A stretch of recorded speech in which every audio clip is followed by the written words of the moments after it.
The housing market and home buyers are in big trouble right now, and wait till you see the new data that just came out. It's seriously going to shock you. Stay tuned.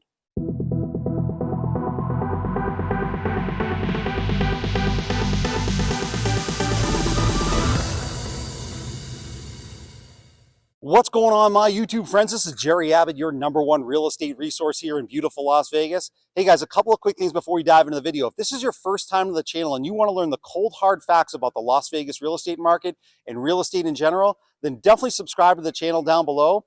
Number 2, make sure to give me a thumbs up like, guys. That would really help the channel out. And number 3, if you are thinking about relocating to beautiful Las Vegas, whether it's next month or next year, I've got your back. I'm a local real estate agent here. I've lived here for nearly 20 years. I know every inch of the city. Just call, text, or email me anytime, and I'll help you find that perfect dream home. Let's dive into the video. Well, guys, we're in big trouble. In case you haven't been watching the news lately, we are definitely headed for a recession, especially on the back half of this year. In fact, there's been news articles that have been coming out in the last few days. Take a look at a few of them here on screen. A recession is coming. It could start this month. U.S. inflation picks up, keeping Fed tilted toward another rate hike. JP Morgan CEO issues an economic alert saying that investors should prepare for real estate fallout and surprise interest rate hikes. And home prices have dropped the most in 11 years, with soaring mortgage rates driving away would-be buyers. This is all real information, guys. This spells trouble. I see storm clouds brewing for the entire economy on the back half of this year, and it's definitely going to spill over into the real estate market. And in the upcoming segments, I want you guys to take a look at just how serious it is. All right, so this is the first segment that I want you guys to take a look at. It's an article from Business Insider that just came out last week. I want you to take a look at the headline. It says JP Morgan's Jamie Dimon and Goldman Sachs' David Solomon just warned of serious headwinds for the U.S. economy. Now, these are two of the biggest CEOs for the two biggest banks in the entire country. So if they're talking about headwinds for the U.S. economy, those are two people you should definitely listen to because they have an insider track more so than anybody else. In fact, if we scroll down here in the article, I want you guys to take a look right here underneath that #1. He talks about how he just issued a warning that inflation is not going down anytime soon, and it's going to stay around longer than Americans and the Fed want. That's a very dire warning from one of the biggest CEOs of one of the biggest banks in the country. But more importantly, take a look right here. Right here, he says, right in this line, I'll read it to you guys if you can't see it. It says, I think everyone should be prepared for rates going higher from here. So again, rates are most likely definitely going higher, especially since the inflation numbers just came out. That is a dire warning for the U.S. economy, in my opinion, because when these big bank CEOs are talking about higher rates, that means they are likely coming. And higher rates means a recession is most likely coming for the U.S. economy. All right, so let's take a look at this website. This is called the CME Fed Watch Tool. Now, there's a countdown clock that you can see next to my picture. It says 16 days away. By the time you guys see this video in a couple of days from the time that I'm filming it, we're going to be less than 2 weeks away from the next Fed meeting. And this pretty much determines the probability as to whether or not the Fed is going to raise rates again. So if we scroll down here and take a look, right underneath that blue bar there on the right side, it says 59% at the top, and then underneath it, it says 525 to 550. That means there's a 60% chance basically right now that the Fed is going to raise rates between 1/4 point and 1/2 point. And I think a lot of people are now starting to think it might go 1/2 point. That is very detrimental to the economy because the Fed continues to raise rates because they can't get inflation under control. And there's going to be heavy consequences to pay for the economy, the stock market, and real estate as we go through the rest of this year because they are likely going to keep raising rates, as this indicates right here on this website. All right, so let's take a look at 2 short video clips from a popular YouTuber that just put out this content about 2 weeks ago. This is really important information. The first video clip talks about the massive amount of credit card debt in the country right now, and the second video clip talks about borrowing against home equity. This is very important information. I'm going to circle back afterwards and comment on it. So let's take a look at those video clips right now. At the end of 2022, the average household had nearly $10,000 in credit card debt. Analysts believe that nationwide credit card debt may soon reach $1 trillion, an all-time high. Putting everyday expenses on credit is so very dangerous because we know that as interest rates have been rising, so have rates on credit cards. So is the interest that you're paying on that money that you are indeed borrowing to pay for everyday expenses. That's right, and now is arguably the worst time to borrow on credit to buy your essentials, especially if you carry a balance when interest rates have reached an all-time high of 20%. Credit card interest rates have never been higher, topping 20% nationwide in February. These interest rates move up and down depending on the central bank's federal funds rate. And these rates are generally only charged to customers who carry a monthly balance. In the US, home prices have risen nationwide by more than 30% since 2020.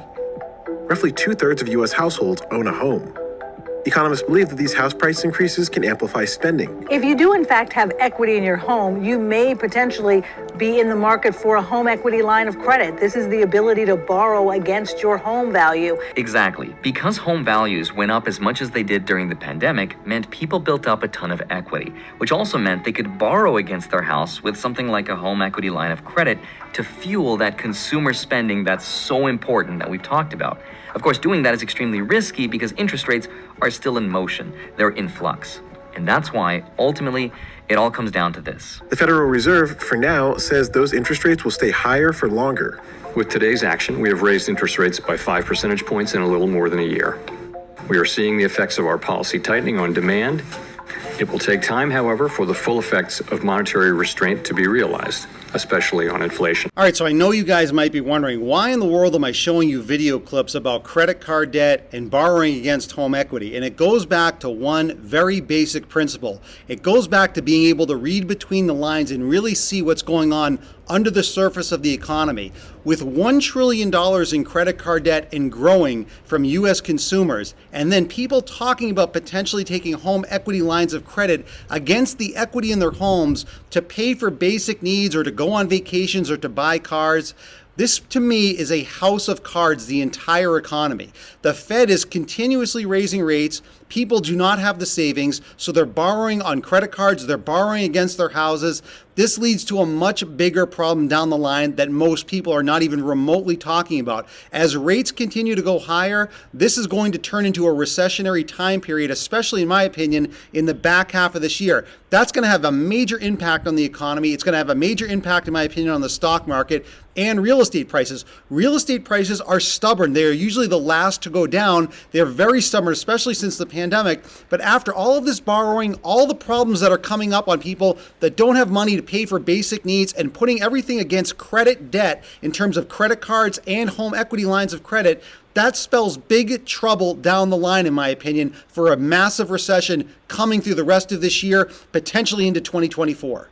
All right, so just to further illustrate how challenging it's becoming for people to afford their homes, I want you to take a look at this chart. This is really what they call a debt-to-income ratio chart, and I really want you guys to take a look at, obviously, the two numbers here. You've got 2007 right here in the top middle and 2022. Now, what I want you guys to take a look at is right here. The average debt-to-income ratio for a home in terms of what your income is and what you can afford is usually should be around about 30%, maybe 35%. So take a look right here at the top where it says 2007. This was 39%, right at the peak levels of 2007 before the real estate market crashed. Right here, all the way down. It took about till 2012 till we crashed down here and it got down to about 34%. Now take a look here in 2022. We're 39.5%. So 39.5% of your gross income is what you have to spend to afford a home now. That's higher than the 39% in 2007 when everything started to crash. Now again, this crash took about 4 or 5 years. Take a look here. We're right at the top. So we're coming down just a little bit, but think about how far we could potentially drop, just like the last crash in 2007 because of affordability challenges. That's what I see happening as we go through the rest of this year into 2024, potentially 2025. It's going to take time for it to unwind, but there's major problems ahead, in my opinion, for what's going to happen with the housing market. All right, so let's take a look at this article that just came out last week from the popular real estate website Redfin. You can see the headline here talking about how mortgage rates have now surged past 7% for the first time since November, and that some buyers are backing off while others are lowering their budget. But more importantly, I want you guys to take a look here. This is a very long article with a lot of graphs and information, but I want you to just take a look at this graph right here, where it says homebuyer housing payments are up nearly 13% year over year. Now, if you take a look at these color gray lines here, the bottom one in gray represents 2020. Right here at the very bottom here, where I'm moving the arrow, that was the average home payment right there at the end of 2020. You can see right there in December, this was about $1,250 to $1,300 a month. Now rates went up, and you can see what happened in 2021. The payment went up to about $1,600. 2022, the payment went up to about close to $2,200, and now right here, the orange line where we currently are at in May, it's at $2,614. Now, if you go to the bottom gray here, again, this was about $1,300. This is now $2,600. So in the last 3 to 4 years, the average home payment has doubled. Now, I have a question to ask you guys. Has your income doubled in the last 3 or 4 years? Absolutely not. That's where the disparity is, because home payments now are twice as much over the last 3 to 4 years, but our incomes are not. That's the disparity. That's where the problem is. That's why I see a lot of problems moving forward for the housing market as we go through the rest of this year. All right, so let's dig a little bit deeper now into the mortgage rate scenario, because in the last segment, I showed you guys how in the last 3 to 4 years, the average house payment has doubled, and that was at about a 6.5% to 7% range. Take a look here at the 30-year fix next to this blue button right here to the left, and then go across here. You see that number? 8.18%. Now, I showed you guys this last week when it was 7.6%. It's now gone up over 0.5% more in just the last week. This is becoming utterly ridiculous. People cannot afford payments when they have to be paying well into the 8% mortgage rate range now. That's why I see a lot of changes happening with the housing market as we go through the rest of this year, because I actually think these numbers are going to go higher, which means there's going to be less people qualifying, which means more homes are going to be sitting on the market, and that means prices are going to drop. All right, let's take a look at this article that just came out last week. It talks about why home prices are plummeting in these 6 cities. So let's go over the 6 cities real quick. We're going to scroll through there. Austin, Texas, number 1. Number 2 is Phoenix, Arizona. Number 3 is Seattle, Washington. Number 4 is St. Augustine, Florida. Number 5 is Las Vegas, Nevada, where I happen to be located. And number 6 is Huntsville, Alabama.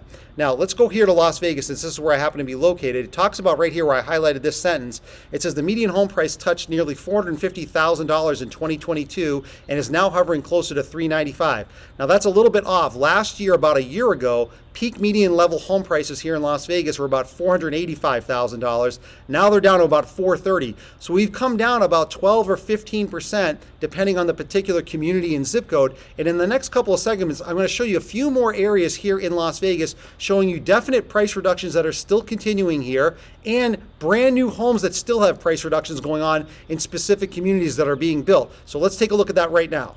So we're on the popular real estate website Zillow. I want you to take a look at this specific home here in Las Vegas, because this is one of many homes that have gone through a lot of price reductions here. I want you to take a look here. The list price is $649,000. You can see right up here at the top. They did a price cut of about $29,000 back at the beginning of April. But more importantly, I want you guys to take a look right down here on the bottom right here.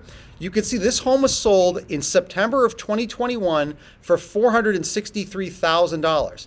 Then they tried to sell the home 11 months later in August of 2022 for $759,000. That's a 65% increase in the price that they paid for it only 11 months prior. There were no takers. They removed the listing, and now you can see the price is $649,000. This is another example that if you waited just about a year, you've got another $100,000+ savings on this kind of a home just by waiting things out, and I think this is going to continue as we go through this year.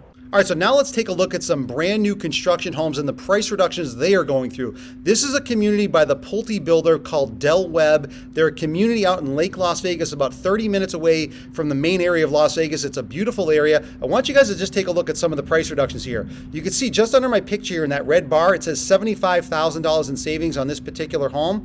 This home is about 2,300 square feet. It was listed at $870,000, which is what they were trying to originally get for it. It's now down to $795,000. We scroll down a little bit deeper here. This home here on the left, $100,000 in savings. This home, $50,000 in savings. Now, the price points are higher here. Obviously, this is about a $900,000 home. This one's about $960,000. This one down here, same thing, about $960,000, down $50,000 from the peak levels of what the builder were trying to get for it. Now, I understand that these are higher price points, more than double the average price point, but again, just to give you guys some reference here, lower price point homes in the $300,000 to $400,000 range, there is more competition for that, because again, that's the sweet spot for most buyers. But when you get to the mid and higher level home prices like this, there's still a lot of reductions going on. It just depends on the particular community, but I want you guys to at least see, whether it's new home construction or resales, there are a lot of homes still in Las Vegas that are going through price reductions. So here's the summary to all of that data. The new inflation numbers came in high again. That means it's going to signal the Fed to raise rates yet again. When the Fed raises rates again, unemployment is going to start to go up. When unemployment goes up, that means there's going to be less people that qualify for homes. When less people qualify for homes, that means home inventory is going to go up. And when home inventory goes up with high interest rates, that is going to send home prices down. Now, again, I think this is going to take several months to into 2024 for this to develop, but this is a silver lining scenario for buyers later on this year and into 2024 where home prices will eventually get better.